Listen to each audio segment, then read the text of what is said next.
Hey everyone, and welcome to another deep dive. Today we're going to be talking about crafting offers so good people would feel silly saying no. I liked it. We're taking a cue from Alex Hormozi's $100 million offers book, Mm-hmm. or at least a really awesome YouTube summary that breaks down all the key ideas. Yeah. So are you ready to dive into this and figure out how to make some irresistible offers? Let's do so. Right out the gate, Hermosi kind of throws down the gauntlet. He's like, commodity products are a trap. Mhm. If you're just selling the same apples as everybody else, you're going to get stuck in this race to the bottom on price. Right. And you're going to squeeze your profits until there's nothing left. Yeah, you just wind up competing on price the whole time. Exactly. Ouch. Yeah, I can see how that would be. That would be a fun place to be. Yeah. So what's the escape route? I mean, does everybody need to go out and invent some, totally new thing? Not necessarily, but you do need to differentiate. You need to make your product stand out. You need to make it special. Right. He uses this example of weight loss coaching, right? Okay. So most weight loss coaching is you get on a call with a coach once a week or whatever. But imagine if you guaranteed the results. Imagine if you had a completely personalized plan for every single person. Imagine if you had 24/7 support. Anytime you needed to reach out to your coach, you could, and it was all built in. Yeah. Suddenly you're not talking about the same thing. Right. You've differentiated yourself from all the other weight loss coaching programs out there. Okay, so I'm getting it now. Yeah. You're not comparing apples to apples anymore, right? Yeah, exactly. So you've differentiated, you've got this special thing. How does that impact, my pricing? That's a great question. Can I actually charge more? Yeah, you're already thinking ahead, which is great. We'll get to pricing. But Right. but before we even do that, you need the right people lining up to buy. Mhm. So he's really big on targeting the right market. Okay. And he says there are 4 things that you should look for in a market. Okay, hit me with number 1. What's the first thing I got to be looking for? So the first thing is pain. Okay. Your customer needs to need what you offer. All right. Not just want it, they need to need it. Got it. So he uses this example of wanting a vitamin versus needing a painkiller. Okay. If you just want a vitamin to be a little healthier, that's one thing. Right. But if you have a splitting headache and you need a painkiller right now, that's a whole other level of need. Absolutely. Your product should be the painkiller. Wow, that analogy really hits home. Okay, so pain. Yep. What's next on this checklist of ideal customer things? Purchasing power. Okay. They got to be able to afford what you're selling. You're not going to try to sell a luxury car to someone who's, struggling to even buy a bicycle. Right. So make sure that your offer matches their financial reality. Okay, yeah, that makes total sense. It's about finding the right fit, not just the biggest audience. Exactly. Okay, cool. What's number 3? Easy to target. Okay. Can you actually reach these people with your marketing? Right. If your ideal customer is basically invisible online or offline, Yeah, it's going to be tough to actually, get them to buy your product. that makes sense. All right, so we got pain, purchasing power, easy to target. What's the final piece of this puzzle? A growing market. You want to ride the wave of a market that's growing, not one that's shrinking. Oh, okay. Think about social media versus newspapers these days. Right. Even if you have the best product in the world, if the market itself is fading away, Yeah. you're going to struggle. Okay, that's a really insightful point. All right, so I've found this market. All 4 boxes are checked. Am I done? Can I start selling now? Not quite. So you've found the broad market. Now you got to niche down. Okay. What does that mean? So let's say you're selling time management. Are you talking to overwhelmed CEOs? Are you talking to stay-at-home parents? Are you talking to night shift nurses? Mhm. Each of these groups have very different needs, Absolutely, yeah. and you're going to be able to serve them better. Like you're using the zoom lens on your camera, right? Exactly. To get that perfect shot. Exactly. You're getting more specific. Cool. Okay. So niche it down. What else should we keep in mind? Now we get to the fun part, pricing. All right. And Hermosi isn't afraid to say, charge so much it hurts. Whoa, hold on. But there's a method to the madness. Okay. It's not about being the cheapest. It's about understanding the relationship between price and value. Okay. Think about a Prada bag, right? Okay. Some people might look at that price tag and be like, what? That's outrageous. Right. But other people, they see the value in the craftsmanship. They see the value in the brand. They see the value in how it makes them feel. Okay. And so it's not about being the cheapest. It's about finding the people who get it. Okay. So it's about finding the people who get it, who see the value, even if the price is higher. Exactly. And here's the thing. Oftentimes, fewer customers at a higher price means more profit for you. Oh, interesting. Right, because you can provide better service. You can invest more in the quality of your product. And plus those higher prices allow you to invest back into the business, Right. improve quality and make your employees happier. Yeah. It's like this positive cycle. So it's not just about charging more to charge more. It's about actually fueling a bigger vision for your business. Exactly. But here's the catch. You have to deliver exceptional value to justify those premium prices. Right. You can't just charge an arm and a leg and give people crap, right? Right. So he talks about 4 value drivers that make an offer irresistible. Okay, I'm all ears. What are these magic ingredients that make people want to say yes? Well, Yeah. Okay, lay those value drivers on me. What are they? What makes an offer so good that people just can't resist? all right. So the first one is the dream outcome. Okay. What does your customer ultimately want to achieve? You're not selling a gym membership, you're selling the dream of a healthier, fitter body. I see. You're not selling the thing, you're selling the result. Exactly. You're selling the transformation, Okay. the after picture. Yeah. And then the second one is perceived likelihood of achievement. Okay. Now, this is all about building trust. Can you actually deliver on that dream? Right. Think about it like this. If you buy your favorite chocolate bar, you're pretty sure you're going to enjoy it, right? Right. You have no doubt in your mind. Your customers should feel that same certainty about your product. I love that analogy. It's that feeling of this is going to be awesome, no buyer's remorse here. Exactly. I love it. Okay, so dream outcome and like feeling confident it's going to work. What else? All right, number 3 is time delay. Okay. People are impatient. Mhm. They want results, and they want them now. Absolutely. So how long will it take to achieve that dream outcome? The shorter the delay, the better.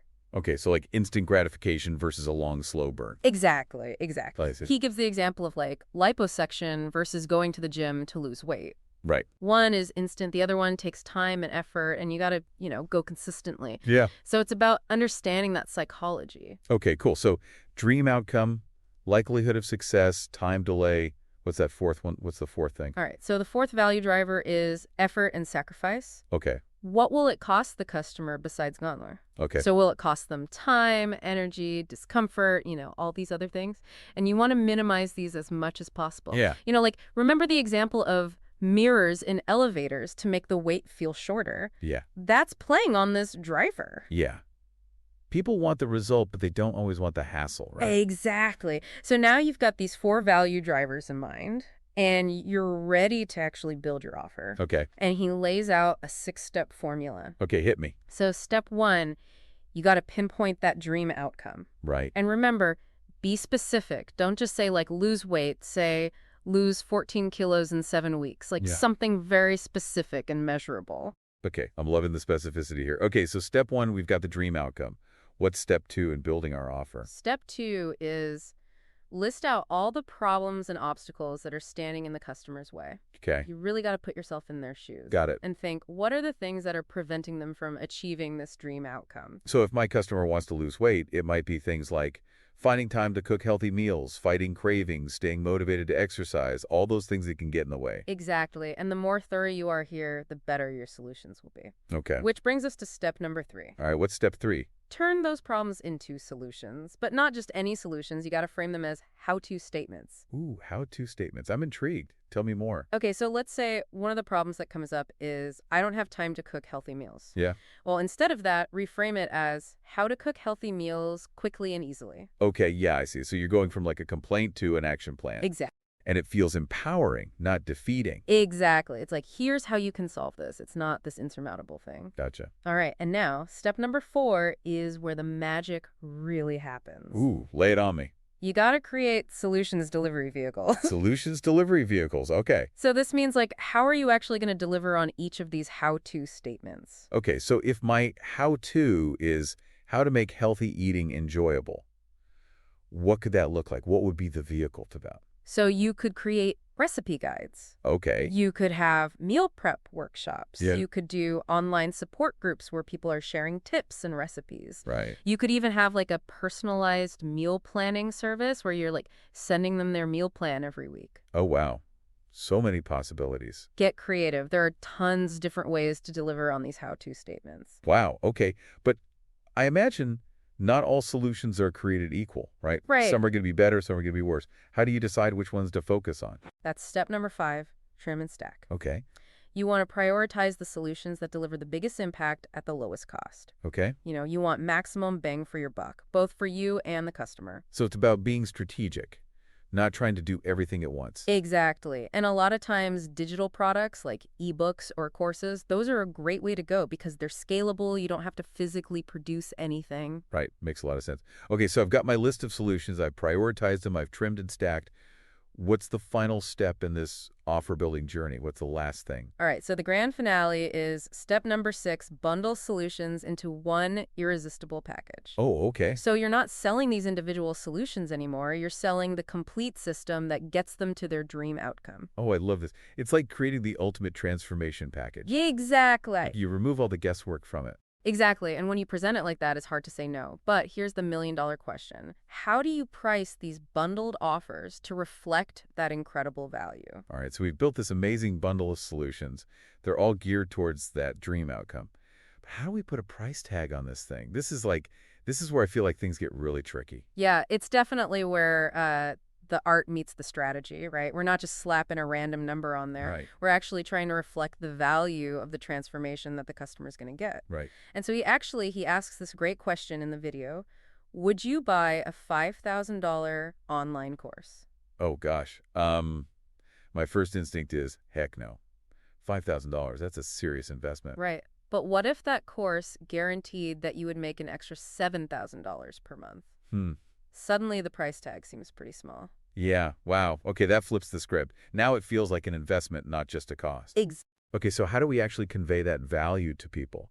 I can imagine just seeing the price tag and being like, whoa, sticker shock. How do we get past that? It's all about how you package and present the offer. Okay. So this is where storytelling, testimonials, and guarantees all become your best friend. Okay, storytelling. I get that everybody loves a good story. But how does that actually, sell something? Okay, so imagine this. You're not just describing a weight loss program. Okay. You're sharing the story of someone who used it and completely transformed their life. Yeah. And they were once struggling with the same things that your audience is struggling with. Okay. But through you offer, they were able to achieve their goals. I see. So you're making it relatable. It's like, hey, this person was just like you, and look what they achieved. Exactly. Now they can see themselves in that story. Got it. Okay, what about testimonials? Testimonials are gold. Okay. Pure gold. It's one thing for you to say your offer is amazing. Right. But when you have actual customers raving about it, Yeah. that's social proof. It builds trust like nothing else. So it's like this chorus of happy customers singing your praises. What should good testimonials look like? What should I be asking people for? All right, so ready to seriously bend some time. Always up for that. Today we're diving deep into Kevin Kruse's 15 secrets successful people know about time management. Okay, yeah. Or at least the best bits from that little bit better YouTube summary. 12 key takeaways to squeeze the most out of our 24 hours. Sounds good. And trust me, we'll get to how even presidents finish work at 5 p.m. guilt-free. Oh, now you've got me intrigued. Always looking for those productivity hacks, especially presidential level ones. Right. Okay, first up is the 1440 mindset. The what? 1440, that's how many minutes are in a day. Cruz even has this sign in his office with 1440 on it. Huh. It's a reminder that time is limited, just like, money in the bank. Okay, but just knowing that doesn't, magically make us more productive, right? I mean, for some people, that could even make them more anxious. Yeah, true. It's not a magic bullet. More about, shifting how we see things. Instead of saying, I don't have time, maybe we ask, is this how I want to spend my minutes? Ah, so it's about making conscious choices, aligning our actions with what matters most. Exactly. Which brings us to rule #2. Time management is, energy management. Ever get that midday brain fog? Oh, yeah. It's not that we run out of time, it's that we're out of juice. Like running a marathon on an empty stomach. You might have time, but your body's not going to cooperate. Cruz has this story about his boxer friend. The guy figured out he could actually burn more calories if he took short breaks during his air bike training. Really? Instead of going all out for 3 minutes straight, he'd do 25 seconds hard, rest for 5, and repeat. Interesting. So working in shorter bursts, kind of like that Pomodoro technique, 25 minutes on, 5 minutes off. Yep. It's about working with our natural energy cycles, not against them. So we got to think about our day in manageable chunks of time. Yeah, what can I achieve in the next 90 minutes before my energy dips? Oh, speaking of 90 minutes, ever heard of the 190-90s technique? You dedicate the first 90 minutes of your day, every day, for 90 days straight to just one goal. Whoa, that's intense. But I can see how powerful that would be. Really focused effort. Exactly. And that leads right into rules #3, conquer your morning MIT. Your morning what now? MIT, most important task. Tackle your top priority when your brain's fresh. Okay, so front load the day with the big stuff. Makes sense. Yeah, willpower is usually strongest in the morning before all the distractions hit. Cruz uses the example of buying an investment property. Big goal, right? But what's the very first step? Hmm. Finding a realtor. Exactly. You could spend like 5 minutes posting on Facebook for recommendations. Boom, you're on your way. Breaking it down into smaller steps. Gotta love that. Keeps the momentum going. But get this, rule #4 says, ditch the to-do list. Wait, what? No to-do list? I mean, I get they can be overwhelming, but aren't they useful for some things? He says, for some people, maybe. But in general, successful people rely more on detailed calendars. Oh, I see. So they block out specific time for tasks, meetings, everything. Yep. It's like having a roadmap for your day instead of wandering aimlessly. Makes you more realistic about what you can actually get done, too. Plus, less decision fatigue. You know exactly what you should be doing when. Okay, ready for this.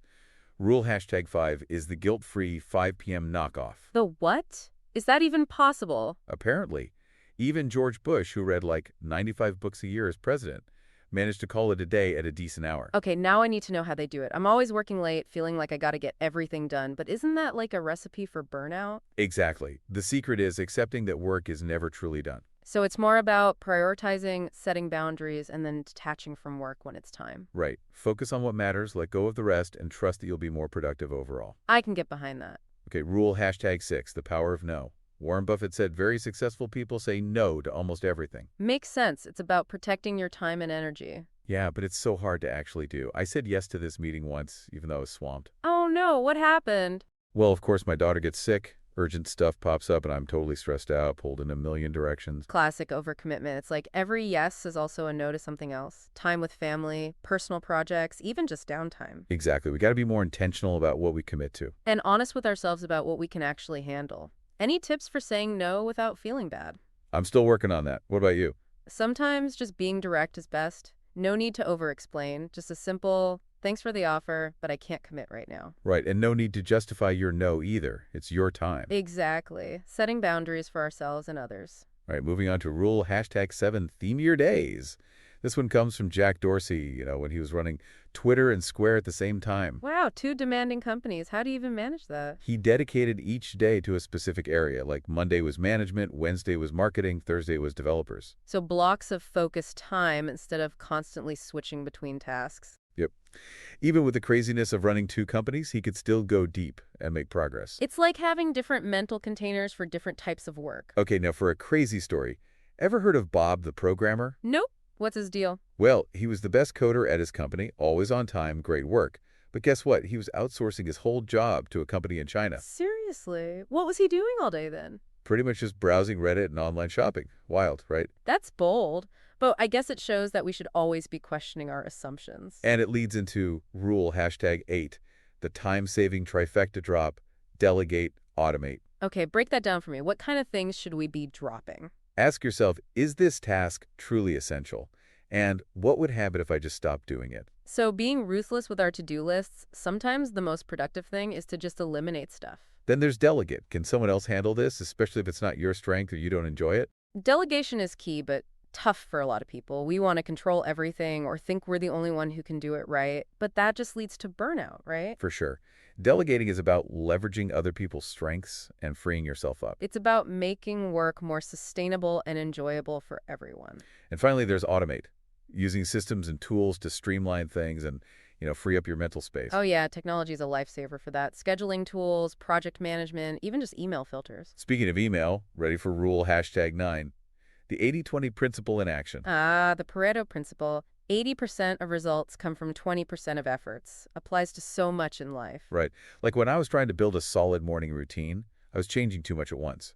Then I realized if I just nailed my bedtime routine, everything else clicked into place. Interesting. So focus on one key habit, good sleep, consistent wind down, and the rest falls into place. Exactly. It was about finding that 20% that makes the biggest difference. Same with work, relationships, everything. Work smarter, not harder. Now, on to the big ones. Rule #10, email. Oof, email. The average office worker spends like 2.6 hours per day on email. That's crazy. It's no wonder we feel overwhelmed. We're slaves to our inbox. So how do we break free? Cruz has some great tips. First, unsubscribe from everything you don't need. Newsletters, promotions, all that clutter. Just doing that can feel so freeing. And those notifications. Do we really need to know every time a new message arrives? Nope. Those pings are just distractions. Turn them off and only check email at specific times. Cruise actually suggests only processing email 3 times a day. Dedicated time blocks keeps it from taking over our whole day. He even has this system called 3210. 3 times a day, 21 minutes each, aim for inbox 0. A little gamification never hurts. And when you do write emails, keep them short and action-oriented. No one wants to read a novel. Brevity is key. And let's be real, most of us skim those long emails anyway. All right, you ready for a surprisingly simple productivity hack from a billionaire? Hit me with it. Rule #11. Richard Branson's secret weapon, a notebook. Wait, seriously, just a notebook, not some fancy app or system. Nope.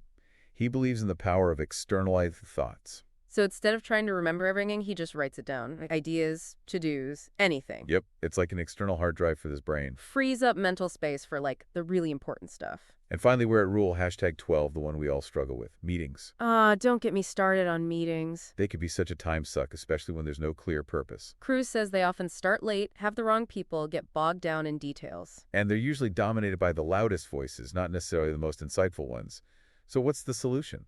Meetings should be the last resort. Can it be handled by email, a phone call, anything else? And if you must have a meeting, make sure there's a clear agenda sent out beforehand. It's about treating meetings as valuable opportunities, not just defaulting to them. All right, that's our whirlwind tour of Kevin Cruz's 12 time management rules. What are your initial thoughts? Anything jumping out at you? Wow, so much to process. I think the energy management thing and the power of no are going to resonating with me. And of course, that guilt-free 5 p.m. knockoff sounds amazing. Those are great choices. But hold on tight, because when we come back, we're going to dive in deeper and figure out how to actually apply all this stuff to our lives. Sounds good. Okay, so we've got these 12 time management rules, but like, how do we actually use them? Right, there's no magic formula. It's about figuring out what works for you. Like finding the right shoes. One size doesn't fit all. Let's go back to the 1440 mindset. Knowing we have limited minutes is one thing, but how do we do something with that? Well, the first step is just being aware, right? Like we could track our time, kind of like we track our spending. Where are those minutes actually going? Yeah, there are apps for that, but even a notebook or spreadsheet works.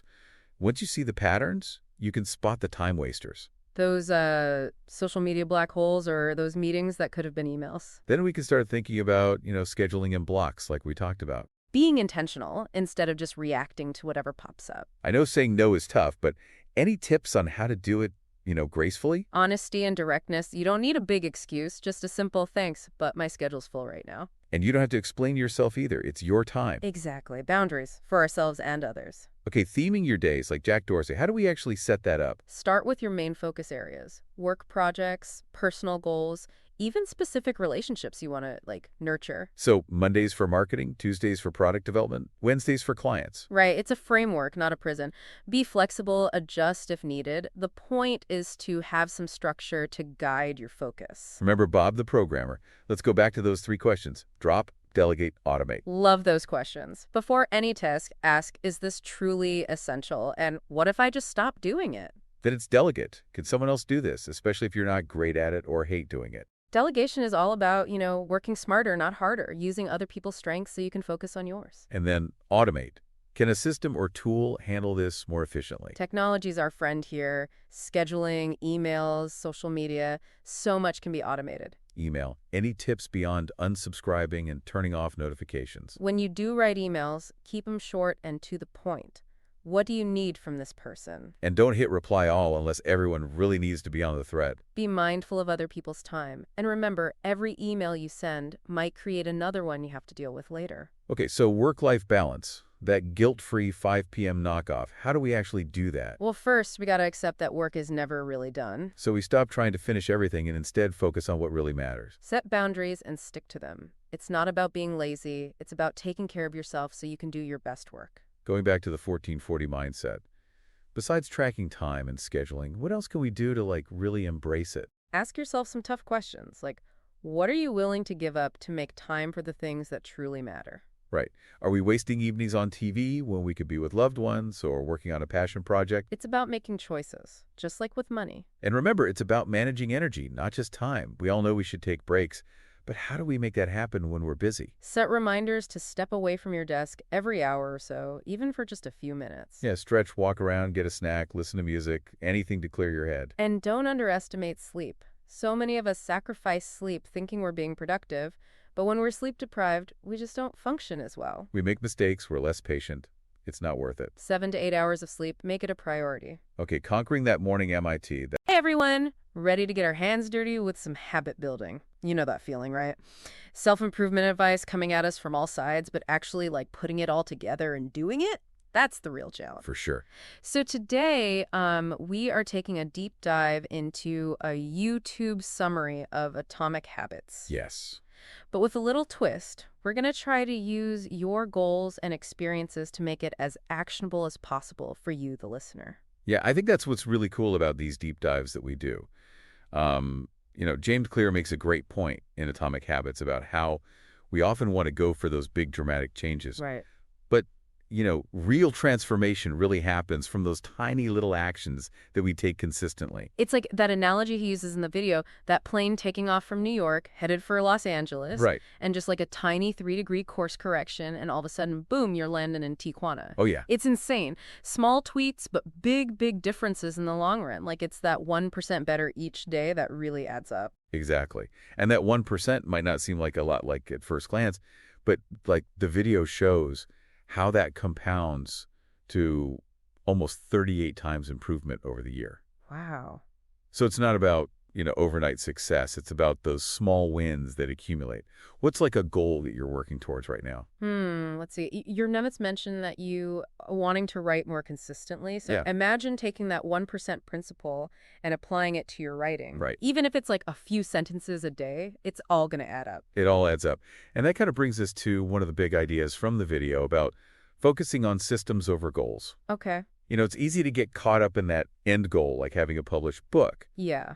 But what Clear argues is that, the real key is building the system, the daily habit of writing. And I noticed that you mentioned in your sources that you sometimes struggle to find the time to write regularly. Does that resonate at all with you? Oh, absolutely. And like that whole valley of disappointment the video talks about. Yes. It's so real. Like you're putting in the work, but you're not seeing those results immediately. And it can be very, very demotivating. And that's where I think that shift from goals to systems is so powerful. Because, instead of you being focused on that far-off goal of a finished manuscript, it's like you're showing up every day and writing, regardless of, how much you produce. Right. It's about becoming a writer, not just trying to write a book. Okay, yeah. Does that shift in perspective at all feel helpful to you in your situation? Oh, it makes so much sense. It takes the pressure off of that outcome and puts the focus on the process. Okay, so we've got this idea of building systems for our habits. But how do we actually make them stick? The video breaks down this concept of a habit loop, this cue, craving, response, reward. What stood out to you about that whole habit loop? I think what's really cool about the habit loop is just how relatable the example is in the video. So think about a time when you were working and your mind went blank, and then you found yourself scrolling on social media. That blank mind, that was the cue. Oh, okay. The craving was for a break. Okay. The response was checking social media. Okay. And the reward was that hit of distraction. Right. And we all have these loops that are playing out in our lives constantly. Right. And I think the real key is to just become more aware of our own loops, both the good and the bad. I notice you have some notes here where you've actually kind of mapped out some of your own patterns. Want to walk us through a few of those? Yeah, absolutely. The more aware we are of those cues, the better that we can manipulate them to our advantage. Right. Remember, Claire's first law, make it obvious. So if you want to drink more water, having a full water bottle right there on your desk, it becomes this visual cue that you can't ignore. Oh, I love that. Right. It's like setting yourself up for success before you even start. Exactly. The video also talks about using implementation intentions, which is basically kind of like pre-planning your habit and getting really specific with it. Yeah. Like, I will write for 30 minutes at 7 a.m. in my home office. Right. Does that strategy seem like it would work for you based on your other notes here? Yeah, absolutely. I mean, having that concrete plan, with the time, the location, the action all spelled out, it really removes all of the guesswork. Right. And makes it so much harder to talk yourself out of it. Yeah. And speaking of making things hard, let's talk about dopamine. Oh, yes. Here, The video explains how dopamine, the motivation molecule, plays a huge role in habit formation. Right. And it's not just the reward itself, it's the anticipation of the reward that really gets us hooked. Exactly. And that's why those tempting habits, like standing on junk food or endlessly scrolling social media, are so hard to break. Yeah. But here's where things get interesting. Clear suggests a strategy called temptation bundling, Okay. which is basically pairing something that you need to do with something that you want to do. Ooh, like listening to your favorite podcast only when you're working on that pile of paperwork. Yeah. I've tried that, and it's actually really effective. What are some ways that you could use temptation bundling to make some of those must-do tasks a bit more enjoyable? That's a good question. Let's explore that further and dive a little deeper into how we can make habits easy and maybe even a little fun. Okay, so temptation bundling, that sounds like a fun way to like trick ourselves into doing those things we don't want to do, but sometimes even bundling our favorite things isn't enough. What happens when willpower alone just isn't cutting it? Well, in those cases, I think Clear's law of least effort really comes into play. It's all about like making the habit that you want to build as frictionless as possible. Okay. So the easier it is to do something, the more likely you are to actually do it. It reminds me of that study you mentioned in your notes about habit formation, it being more about repetition than like time. So the more you repeat an action, the more automatic it becomes. Right. That makes sense. I'm all about those shortcuts. And it's not even about being lazy. It's about being strategic with your energy. What are some ways that we can reduce that friction, especially for those of us who struggle with getting started? Well, the video offers some pretty practical tips. Like, for example, if you want to start working out in the morning, laying out your workout clothes the night before. Oh, yeah. That eliminates that decision fatigue when you're like half asleep. Oh, for sure. Or if you're trying to be more productive, having a dedicated workspace. So you're not like wasting time clearing clutter before you can actually even sit down and focus. I love that idea of a dedicated workspace. It's like giving your good habits their own little home. Exactly. It minimizes those excuses like, oh, I'll just tidy up first and then I'll get started. Exactly. And when it comes to overcoming procrastination, Clear suggests another really helpful tool, the 2-minute rule. Okay. And it sounds almost too simple to be true, but it's all about breaking down any daunting task into this ridiculously easy 2-minute starting point. Okay. So if you're like dreaming of writing a novel, just commit to writing one sentence. Right. If you want to run a marathon, just put on your shoes. The idea is just to build a little momentum. You're speaking my language. I love those small wins. And once you actually get going, it's so much easier to just keep going. But what about, on the flip side, what about breaking those bad habits? Well, the principle kind of applies in reverse. To break a bad habit, you want to increase the friction. Make it as inconvenient as possible. So if you're trying to cut back on watching TV, unplug it after every use and like put the remote in a drawer. Oh, okay. Or if mindless snacking is your downfall, move those tempting treats to like a really hard to reach shelf. It's like building all these tiny little obstacles to make those bad habits less appealing. So we've talked about making habits obvious, attractive, and easy, but there's still one more piece to this puzzle, right? Satisfaction. Right. This is where we tap into the power of reward. Clear reminds us that like our brains are literally wired to repeat actions that feel good. Okay. So we need to make sure that those good habits aren't just beneficial, they're actually enjoyable too. So how do we do that? Besides like the obvious, choosing activities that we genuinely enjoy, what are some ways that we can bust that satisfaction factor? Well, the video mentions visual progress trackers as a great way to make those small wins more tangible and more satisfying. It could be as simple as moving paper clips from one jar to another as you complete tasks, or like using a habit tracker app to kind of visually see your progress. I love those visual cues. It's like celebrating those small wins. Yeah. But sometimes, we need that extra little push. What about the role of accountability? Oh, accountability can be so powerful, especially for habits that don't give you that like immediate gratification. Having an accountability partner, someone you check in with regularly, can really help to keep you motivated. It's funny how sometimes we're more afraid of disappointing other people than we are of disappointing ourselves. That's true. And there's nothing wrong with using that to your advantage.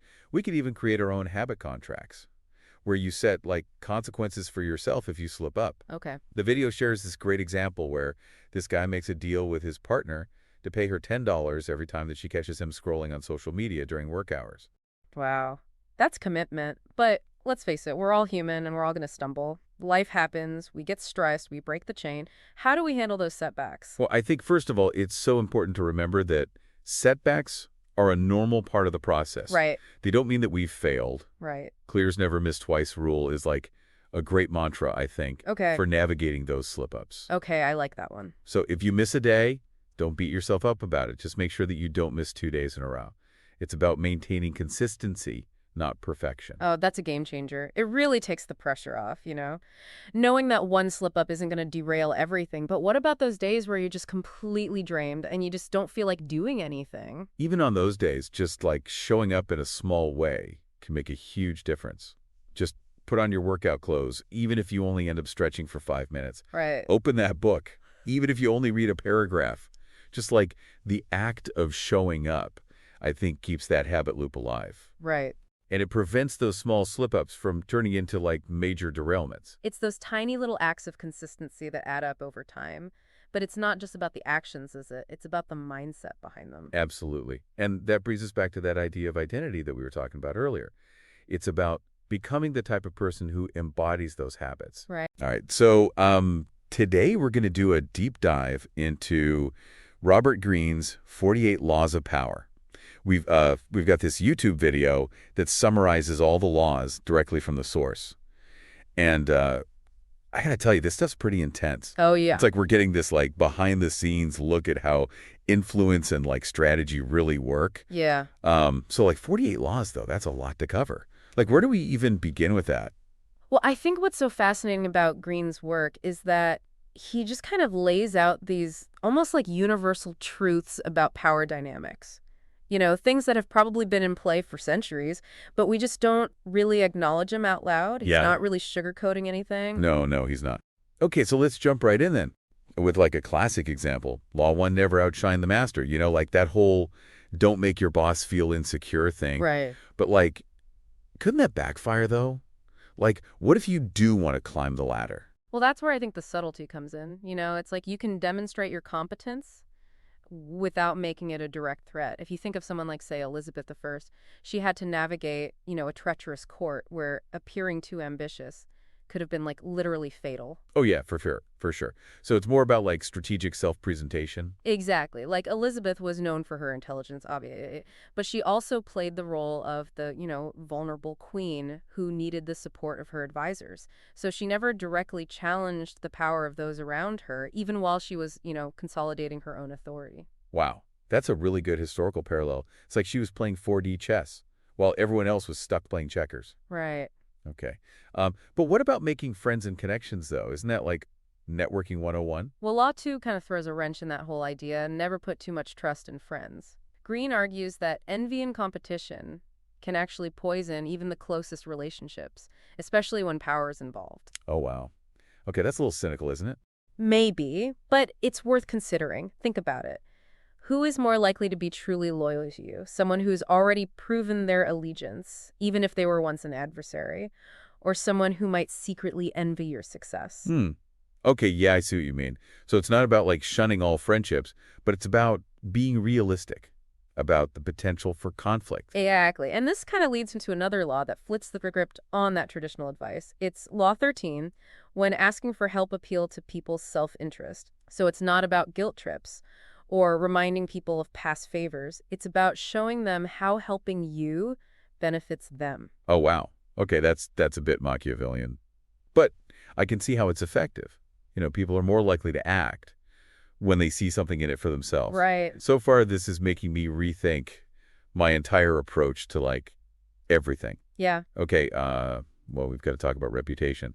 Think about how much rides on a person's reputation, especially, like, in today's hyper-connected world. I mean, that's what Law 5 is all about. So much depends on reputation. Yeah. It's like that saying, your reputation precedes you, but like, how do you even build a strong reputation in the first place? Well, Greene would say it's a combination of actions and perception. So you need to deliver on your promises, but you also need to cultivate an image that commands respect and attention. Okay, so that brings us to Law 6, court attention at all costs. So is this where we get into like the whole any publicity is good publicity territory? Not necessarily. It's not about being outrageous, just for the sake of it. It's more about understanding how to stand out from the crowd and make a lasting impression. Think of it like personal branding, but on a grander scale. Ooh, okay. So it's about crafting a persona that's both memorable and aligned with your goal. Exactly. It's about knowing how to play to your strengths, highlight your achievements, and just create a narrative that draws people in. This is making me think about those like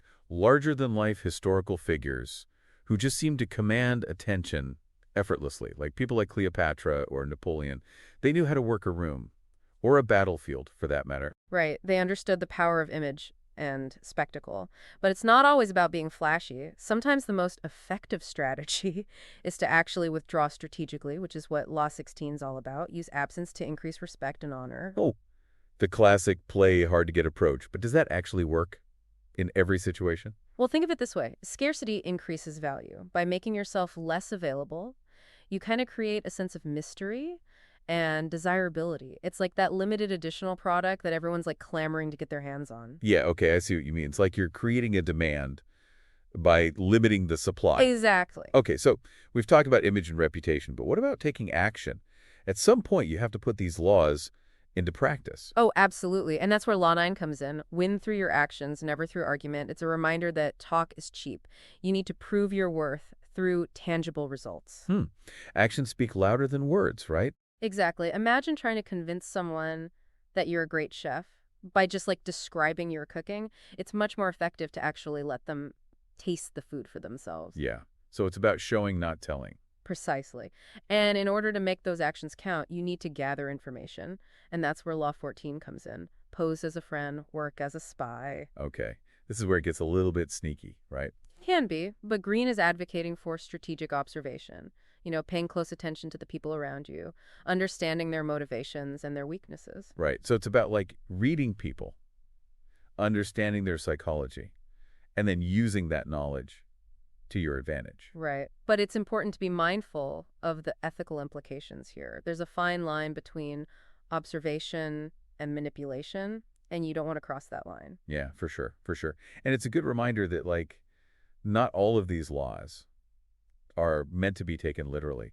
It's more about understanding the underlying principles and then applying them in a way that aligns with your own values. Right. This is making me realize how much I actually don't know about the people I interact with, like on a daily basis. And that's exactly why Law 19 is so crucial. Know who you're dealing with. You can't apply the same tactics to everyone. What works on one person might completely backfire on another. Right, right. So it's about understanding individual psychology and then tailoring your approach accordingly. Exactly. People are motivated by different things. Some people are driven by fear, others by greed, some by a desire for approval.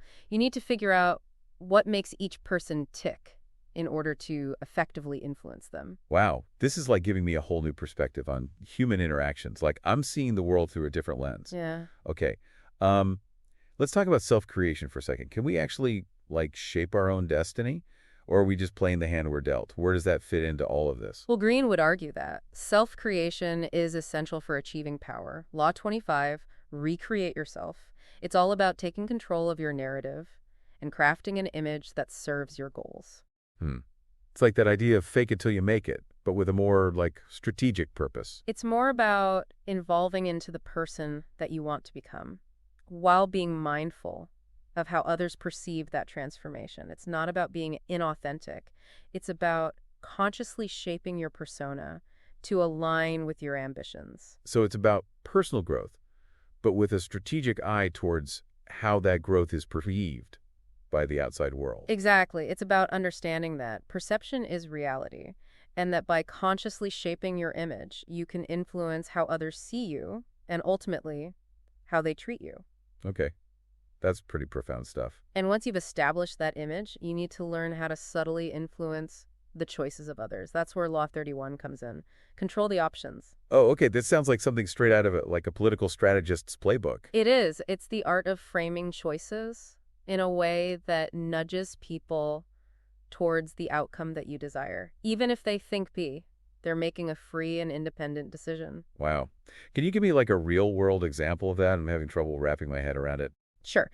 Imagine you're a manager and you're trying to get your team to embrace a new project. You could just like assign it to them, but that might breed resentment. Oh, yeah. Nobody likes being told what to do. Right. So instead, you present it as an opportunity, highlighting the potential benefits and giving the team the choice of which aspects they want to focus on. They feel empowered, but you've subtly steered them towards the outcome that you wanted all along. That's brilliant. It's like giving them the illusion of choice while still maintaining control over the overall direction. Exactly. I'm starting to see how these laws can be applied in so many different areas of life, from personal relationships to business negotiations to even just like navigating social situations. Absolutely. And we've only scratched the surface here with these first 16 laws.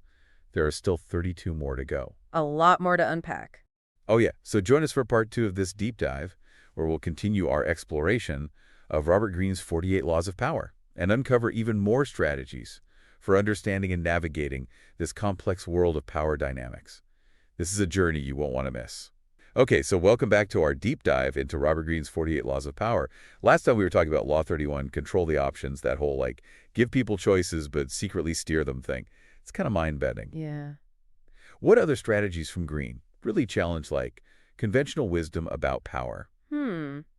Well, one that often surprises people is Law 28, enter action with boldness. It seems counterintuitive, but Greene argues that hesitation can actually be more damaging than making a bold move, even if it's not perfect. Oh, really? So it's better to just take action, even if there's a chance of making a mistake, than to get stuck like overthinking things. But isn't that a bit risky? Well, there's always risk involved, but Greene believes that momentum and confidence are key. Think of it like a startup launching a new product. They might not have all the kinks worked out, but getting it into the market quickly allows them to gather feedback and iterate. Okay, so it's like learning by doing and adapting as you go. Exactly. And that doesn't mean rushing in blindly. That's where Law 29 comes in. Plan all the way to the end. Ah, so boldness with a roadmap. Precisely. Greene emphasizes the importance of having a clear vision of your goal and anticipating potential obstacles. He's all about calculated risk, not recklessness. It's like that saying, measure twice, cut once, but applied to like everything. Right. Okay, so we've got boldness and planning covered. What else does Greene highlight? Well, something that's often overlooked is the power of making your accomplishments seem effortless. That's Law 30. Make your accomplishments seem effortless. So it's like that effortless chic thing, but for achievements. In a way, yes. Greene argues that concealing the effort behind your success creates an aura of mastery. Think of a skilled athlete who makes a difficult move look easy. It's the result of years of training, but the audience only sees the effortless execution. Right, it's like watching the figure skater just glide across the ice. It seems so graceful and effortless, but, there's like incredible strength and precision behind it. Yeah, exactly. What other strategies kind of play on this idea of perception? Law 32 plays to people's fantasies. Greene argues that people are drawn to those who can offer them an escape from the mundane. He believes that by tapping into people's desires and aspirations, you can gain immense influence. Okay, so it's about understanding what people want and then giving them a taste of it, even if it's just an illusion. Exactly. Think about the entertainment industry. Movies, music, books, they all offer us a chance to escape into different worlds and live out our fantasies, even if just for a little while. Yeah, that's a good point. Even something like social media, with those carefully curated profiles, it kind of plays into this idea of presenting an idealized version of reality. Right. Okay, so we've got boldness, planning, effortlessness, and fantasy. Are there any laws that focus on more like direct forms of persuasion? Yeah. Law 43, work on the hearts and minds of others, is all about the power of seduction. Greene argues that force might get you temporary compliance, but it breeds resentment. Seduction, on the other hand, wins over hearts and minds. Okay, so it's about persuasion rather than coercion. Precisely. Think of a leader who inspires their followers through their vision and charisma. They're not forcing people to comply. They're drawing them in with their passion and conviction. Right. It's like the difference between a dictator and a truly inspiring leader. One rules through fear, while the other inspires through shared values and goals. Exactly. Okay, this is making me rethink my entire approach to leadership. I've always focused on logic and reason, but maybe there's more to it than that. Yeah, I think logic and reason are important, but don't underestimate the power of emotions. People are driven by their feelings, and if you can connect with them on an emotional level, you'll be far more persuasive. That's a good reminder for all of us, not just those in leadership positions. Understanding the emotional needs of the people we interact with can make us more effective communicators in all areas of life. Absolutely. Okay, so we've talked about boldness, planning, and even seduction. But the world is constantly changing, right? How does Greene address that? in his laws? Well, Law 48, assume formlessness, highlights the importance of adaptability. Green argues that clinging to rigid plans can make you vulnerable to unexpected changes. Instead, you need to be like water, flowing around obstacles and adapting to the terrain. So it's about being flexible and responsive to change. Exactly. Think of a company that fails to adapt to new technologies or changing consumer preferences. They might have been successful in the past, but their rigidity ultimately leads to their downfall. Yeah, that's happening all the time these days. Companies that were once giants are struggling to keep up with the pace of innovation. Right, and it's not just about external changes. It's also about being willing to adapt your own approach as you gain experience and knowledge. So it's about continuous learning and self-improvement. Exactly. You never want to stop growing and evolving. This is all making me realize how important it is to stay humble and be open to new ideas.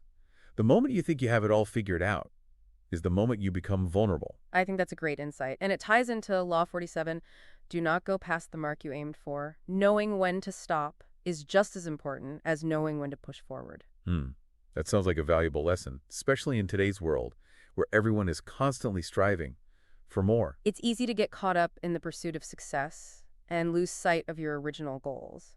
Green cautions against overreaching and emphasizes the importance of knowing when you've achieved what you set out to do. Yeah, it's like that saying, quit while you're ahead. Sometimes the smartest move is to consolidate your gains and step back before you risk losing it all. Right. We've covered a lot of ground in this part of our deep dive, from boldness and planning to adaptability and knowing when to stop. Green's laws offer a fascinating perspective on the dynamics of power. So join us for the final part of our deep dive, where we'll explore even more of Green's strategies and delve into the complexities of power dynamics in different areas of life. This is a conversation you won't want to miss. Welcome back to our deep dive into Robert Greene's 48 Laws of Power. We've explored some, fascinating, and let's be honest, sometimes a bit unsettling strategies for navigating this world of power dynamics. Yeah, for sure. But there's one big question we haven't really tackled yet. What about the ethical implications of using these laws? It feels like there's this fine line between strategic thinking and just straight-up manipulation. That's a question that's been debated ever since Green's book came out. Some people see it as a guide to ruthless ambition, while others view it as a more neutral exploration of how power works. Right. So where do you stand on that? Is Green advocating for a Machiavellian approach, or is it more about self-awareness and defense? I think it's more nuanced than that. Green himself has said that. His goal was to present these laws as observations, not endorsements. It's up to the individual to decide how they want to apply this knowledge. So it's like a toolkit, and you have to choose the right tool for the job while also being mindful of the potential consequences. Exactly. Some of these laws can be used in ways that are definitely ethically questionable, while others are more about understanding human nature and protecting yourself from those who might use those tactics against you. Right. Okay, so let's dive into some specific examples. Law 7, get others to do the work for you, but always take the credit. That one, immediately raised a red flag for me. Yeah, it does sound a bit shady, doesn't it? But think about it. In the context of leadership, a good leader delegates tasks effectively, but they also take responsibility for the outcome, whether it's success or failure. So it's not about, taking credit for someone else's work, but it's about recognizing that as a leader, you're ultimately accountable for the results. Right. You need to know where you want to go. Yeah. So applying that to life, starting with the end in mind, means first figuring out what success even looks like for you. Defining your own personal and professional goals. Yes. And then you can map out how to get there. Makes sense. But there are so many possibilities, right? How do we choose what to focus on? Ugh, I know. I struggle with this all the time, feeling pulled in a million directions. Yeah, we only have so much time and energy. Okay, so the book dives into this, Yeah. talking about taking ownership of your life. Oh, yeah, like being responsible for your choices. Right, and realizing those choices directly impact the outcomes. So not playing the victim, but actually shaping your own destiny. Totally. It's empowering, but also kind of scary. True, it puts the pressure on. Right. No more blaming external factors. It's all about how you respond and what actions you take. And that ties directly into prioritizing and focus. Oh, yeah. Which is so tough. I mean, there's always more to do. Always. The key is identifying those high-impact activities. The ones that actually move the needle. Yeah, like the 20% of effort that gets you 80% of the results. Classic Pareto principle. Works every time. All right, let's move on to something a bit more touchy-feely. Relationships. Ooh, everyone's favorite topic. Right. So the book really emphasizes this idea of seek first to understand, then to be understood. Oh, that's gold. It's so easy to just want to get your point across. Totally. We're all guilty of that sometimes. But this principle is about really listening first. Active listening, like truly absorbing what the other person is saying. And not just their words, but their emotions too, right? Like what's behind the words. Absolutely. And then once you've made the effort to understand, you can communicate your own perspective more effectively. Because you've built that foundation of trust and connection. Precisely. Okay, so how do we take this principle and actually apply it in, say, a tough negotiation? Any tips? Well, first, check your ego at the door. Easier said than done sometimes. True. But if you go in with the mindset of, I need to win, you're already setting yourself up for conflict. Okay, so approach it more collaboratively. Exactly. Like, how can we find a solution that works for both of us? That's the idea behind synergize for collective success. Yes, and this principle is huge, E. Not just in negotiations, but in all aspects of life. It's like that old saying, two heads are better than one. More than that. Yeah. It's about recognizing that when people with different skills and perspectives come together, they can achieve something far greater than any individual could on their own. It's like that saying, the whole is greater than the sum of its parts. Right. Think about a successful product launch. It takes engineers, designers, marketers, salespeople, all working together in sync. The synergy of their individual talent creates something amazing. Exactly. And that leads us to the importance of valuing diversity of perspectives, Hmm. not just in the workplace, but in life in general. This one's crucial, and not just about being politically correct or whatever. Right. It's about realizing that different viewpoints challenge our assumptions They push us to think outside the box. and ultimately lead to more innovative solutions. Have you seen that play out in your work? Oh, absolutely. When you have a team from diverse backgrounds, you get a wider range of ideas. More creative problem solving. And often a better end product. Okay, so let's shift gears a bit and talk about continuous learning and growth. Always a good topic. The book uses this interesting metaphor, sharpening your saw. Love that one. It's about investing in yourself. So not just about formal education, right? No, it's broader than that. It could be reading industry articles, attending conferences, taking online courses. Or even just like listening to podcasts like this one. Exactly. Anything that expands your knowledge and skills. And helps you stay relevant in a rapidly changing world. Right. Because let's face it, what worked yesterday might not work tomorrow. Adaptability is key. Absolutely. And speaking of things that can either help or hinder us, the book talks a lot about the power of habit. Ooh, yeah. Those things can run our lives if we're not careful. It's so true. So how do we harness that power for good? I mean, we all have those bad habits we wish we could break. It's tough, but awareness is the first step. Identify the habits that aren't serving you. The ones that are holding you back. Yep. And then start small. Focus on replacing one bad habit with a good one. Like, instead of mindlessly scrolling social media, read a book for 15 minutes before bed. Exactly. Small changes over time can lead to huge results. It's all about consistency, right? Exactly. Okay, shifting gears again, let's talk balance and fulfillment. Because what's the point of all this success if you're miserable, right?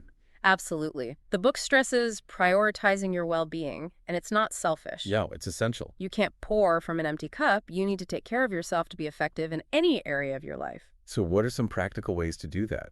What works for you? Exercise is a must. Even if it's just a quick walk, it clears my head and energizes me. Makes sense. Anything else? Getting enough sleep is huge. Yeah. Like, seriously, prioritize that. And spending time in nature, it's so restorative. Nature is the best. I totally agree.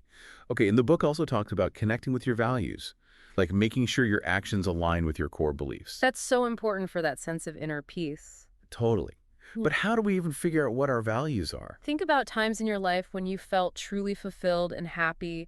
What were you doing? What principles were guiding you? Oh, I like that. It's a good reflection exercise. It can really help you clarify what matters most. Okay, and lastly in this section, gratitude and mindfulness. Everyone talks about these, but how do they actually help us be more effective? Well, gratitude shifts your focus to the positive, helps you appreciate what you have instead of dwelling on what you lack. Right, it's that whole mindset shift. And mindfulness helps you stay present, Reduces stress by keeping you from constantly ruminating on the past or worrying about the future. It's about savoring the moment. Exactly. All right, let's get practical again. Time management and productivity. Everyone's favorite struggle. It's so true. The book talks about planning your days and weeks, but honestly, sometimes even thinking about planning stresses me out. I hear that. It's finding what works for you. Some people like detailed schedules, others prefer more flexibility. Right. What's your style? I'm somewhere in between. I like to have a general outline for the week, but I also leave room for spontaneity. Okay, makes sense. Mm. And of course, there's all this technology now to help us stay organized. Any favorite tools or apps you recommend? Oh, so many good ones. Project management apps like Asana or Trello are great for collaboration. I love Trello. Yeah, it's super visual. And then calendar apps like Google Calendar are essential for scheduling. Can't live without my Google Calendar. Right. And then note-taking apps like Evernote or Notion can help capture ideas and to-do lists. The options are endless.